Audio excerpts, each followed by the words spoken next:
Hey, Josh Gomez. Zachary Levi. And you're watching OpenTheFridge.net.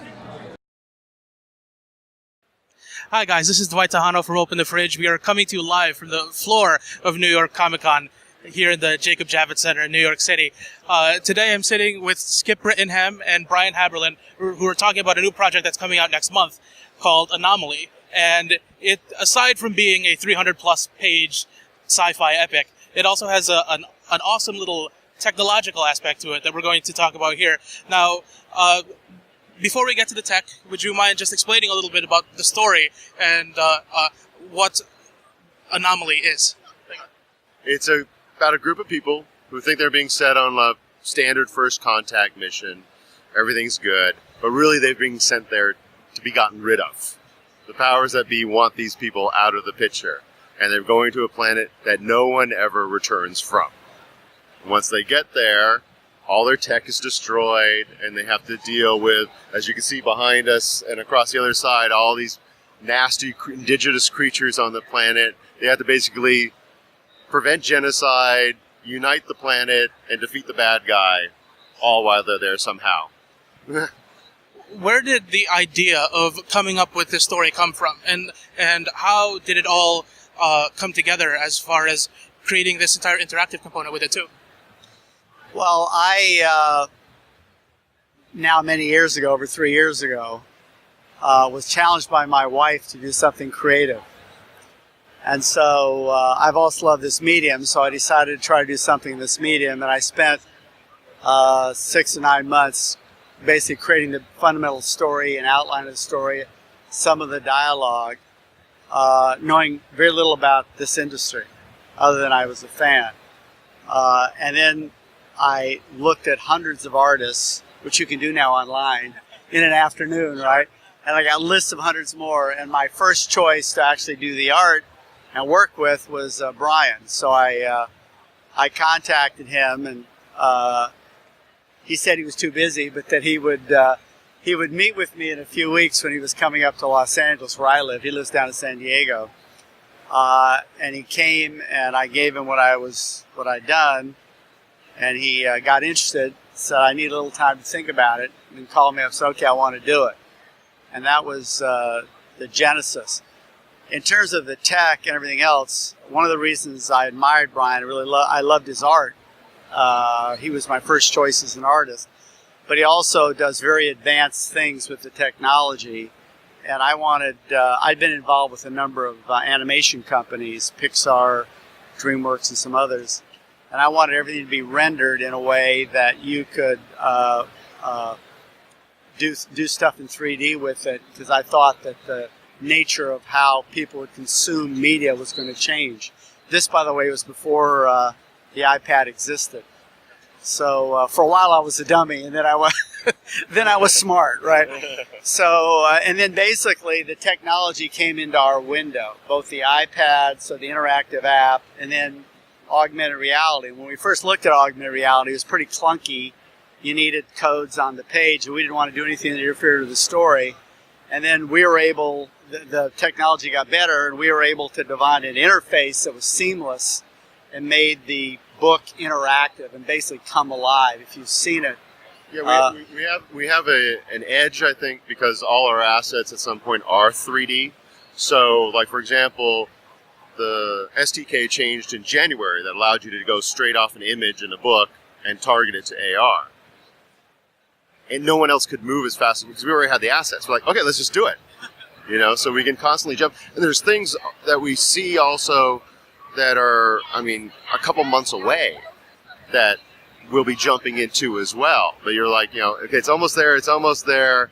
And then, very cool stuff that we keep our eye on. But because we have all these digital assets, we can do this speed thing that nobody else can do, As far as the apps are concerned, there are two of them that go with this project, right? Could you describe a little bit about how they enhance the reading experience? Sure. Well, there's a free AR app that comes with a book, which will run on Android, Apple, cameras with phones, pads, anything with a camera that's not too old, of course, and what that has is you point it at the page, and you guys have video of that. I'm sure you'll have it on the site. and 3D interactive characters will come right out of the page. And then there'll also be, so it's not just eye candy, because they're interactive, you can poke them, you can play with them, they look really cool and stuff, but then you hit another page and you have full appendices information.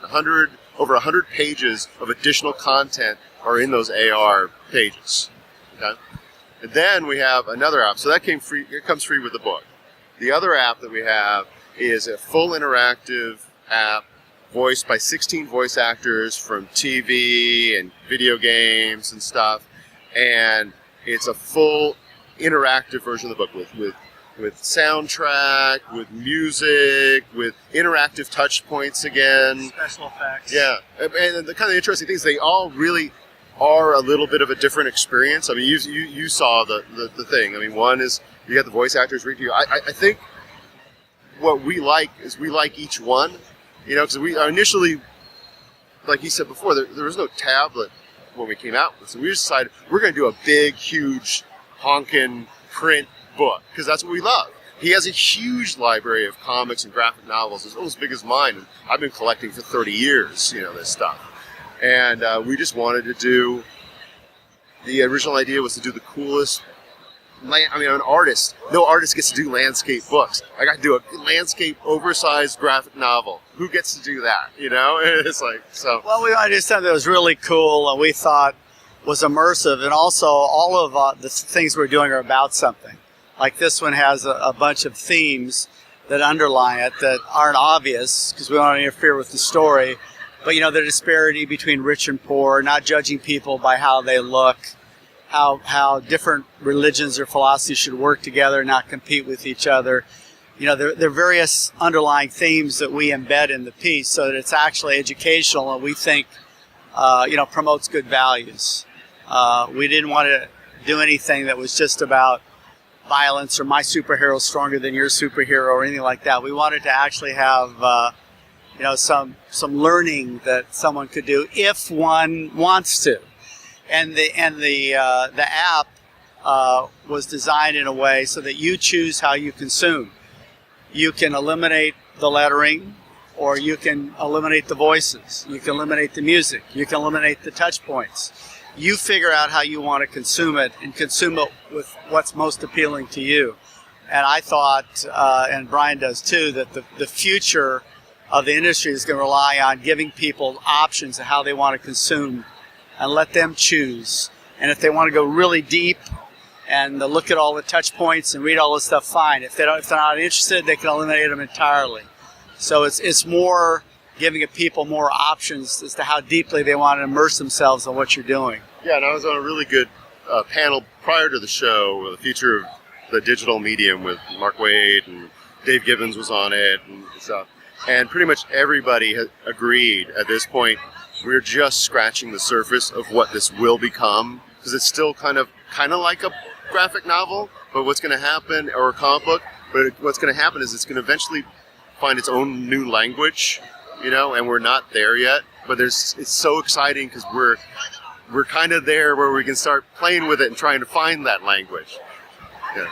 Now, you said that this all started as a project about 3 years ago, and within that time you not only created this book, but you mentioned that appendix that in and of itself, that's an entire another book's worth of content. How did you come up with this entire universe? And first of all, it must be pretty incredible to finally be getting it out there next month.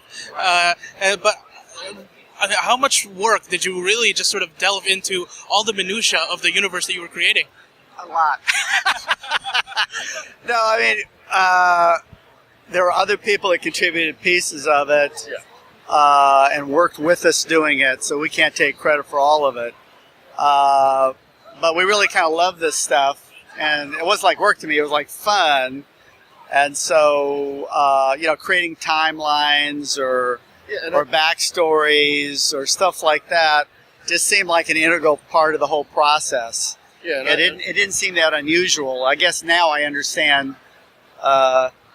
Ignorance is bliss, I guess. Now I understand how unusual it is to, I guess, be as crazy as we were, to go as deep as we were in all these different areas. And fortunately, we had other people like Francis Takanaka, who has a degree in neurobiology, who was doing a lot of the backstories.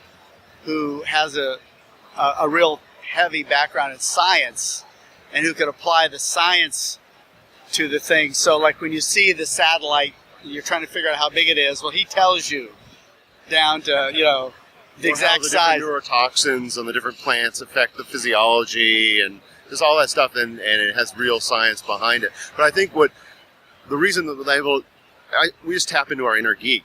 I was a gamer from the old days, so that's what we did when you made up games and you made up worlds to play in. You started, okay, and there's these frogs, and they do this and they do that, and that's what we tapped into, our inner geek. And this book is coming out November 15th. But beyond that, you've just recently announced that you have 2 more projects coming out in 2013. Would you care to describe what those are? Shifter is a contemporary sci-fi action. Think like that great movie 3 Days of the Condor, where the guy is just a researcher for the government and he stumbles upon something that he should not know about, but he doesn't even know that he stumbled upon anything until people try to kill him. Hate it when that happens. Yeah, me too.